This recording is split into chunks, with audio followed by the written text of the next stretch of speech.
In 1519, the Western world's largest city wasn't Rome or Paris. It was Tenochtitlán, the Aztec Empire's capital, built on water, and in less than 2 years, it vanished from the map. It was a city built on water, in the middle of a lake, surrounded by volcanoes.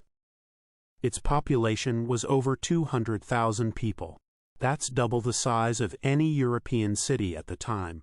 Today, we're going to reconstruct it exactly as it was, so you can see with your own eyes what the Spanish conquistadors witnessed when they arrived here, and couldn't believe what was before them. This is Tenochtitlán in the 16th century. To understand Tenochtitlán, you first need to understand the Aztecs, or as they called themselves, the Mexica. In the year 1200, the Mexica were nothing, a nomadic people, without territory or allies, rejected by all civilizations on the Mexican plateau. They were mercenaries, who worked for whoever hired them. Their god, Huitzilopochtli, had given them a promise. Their home would be found seeing an eagle on a nopal, devouring a snake. In 1325, that sign appeared on a small, swampy island in Lake Texcoco. Nobody else wanted it. It was land belonging to no one. 200 years later, that island was the center of ancient Mexico's most powerful empire. The Aztec Empire dominated over 200 tribute-paying peoples and controlled trade routes spanning thousands of miles. How did they do it? That's exactly what we'll explore. The first thing that strikes you when seeing Tenochtitlán from afar is its white color. Everything was white. The buildings, the causeways, the temples, all covered in polished lime that shimmered like silver under the plateau's sun. The first Spaniards who saw it from the mountains thought they were hallucinating. 3 enormous causeways connected the island to the mainland. The most important, the Iztapalapa Causeway, to the south, was 8 meters wide, sufficient for an entire army to march in formation, and all had drawbridges that could be retracted in minutes, turning Tenochtitlán into a natural fortress impossible to attack directly. But what truly made the city move were not the causeways, it was the canals. Tens of thousands of canoes constantly circulated, transporting goods throughout the empire. A canoe could move almost 1,000 kilos of cargo at practically zero cost.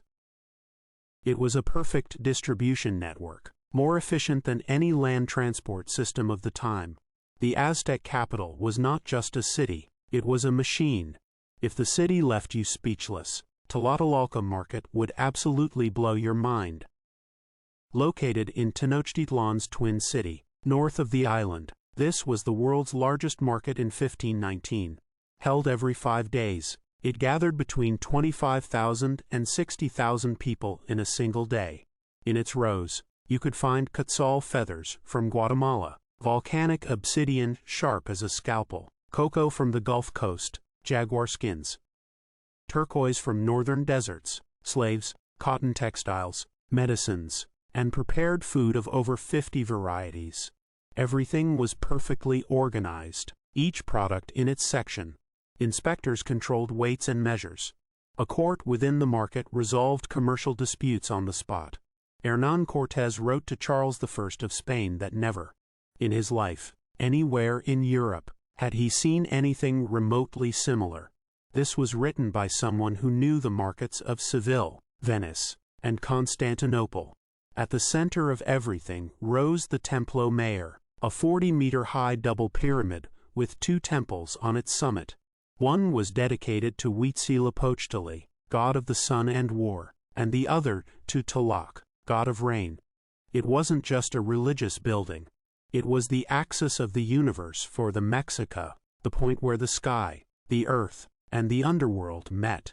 What's most impressive about the Templo Mayor isn't its size, but its speed.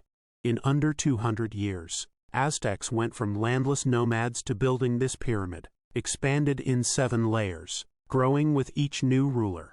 Around the temple were 20 other structures, smaller temples, ball courts, and schools for priests, all surrounded by the Coel Pantli, a wall of stone serpents that separated the sacred space from the rest of the city.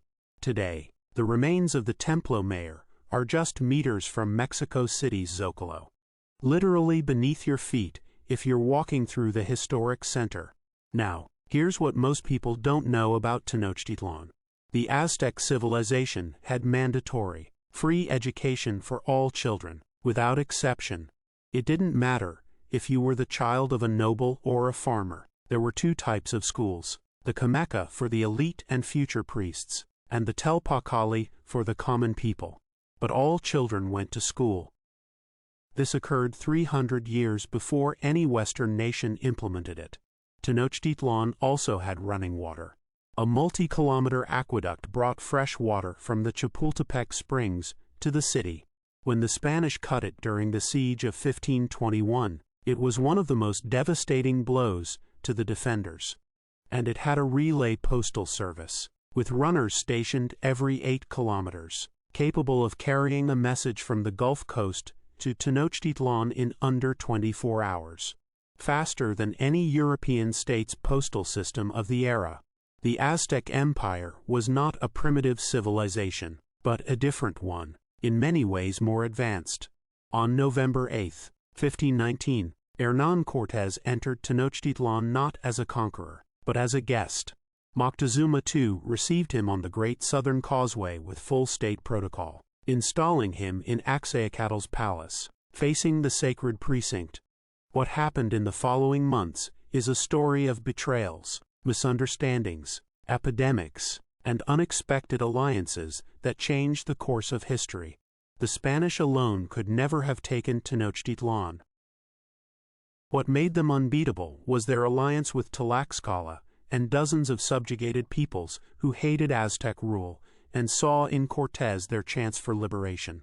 The final siege lasted 80 days. On August 13, 1521, the last emperor, Cuauhtémoc, fell. And then something worse than war began. The Spanish demolished Tenochtitlan stone by stone and built Mexico City on top of it.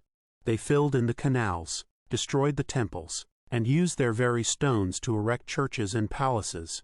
The most advanced city in the Western Hemisphere disappeared in less than 2 years. Nothing visible remained on the surface. Nothing except the eagle, which today remains on Mexico's flag. Tenochtitlan existed for less than 200 years. In that time, the Aztecs built from scratch the most complex and impressive city in all of America. A civilization with hydraulic engineering, universal education, intercontinental trade networks, and architecture that left those who saw it for the first time speechless. It was destroyed so quickly that for centuries it almost seemed it never existed. I'm Max. Thanks for traveling with me to the past to understand what lies before us today. Now tell me in the comments, what city, place, or historical moment would you like to see reconstructed? See you next era.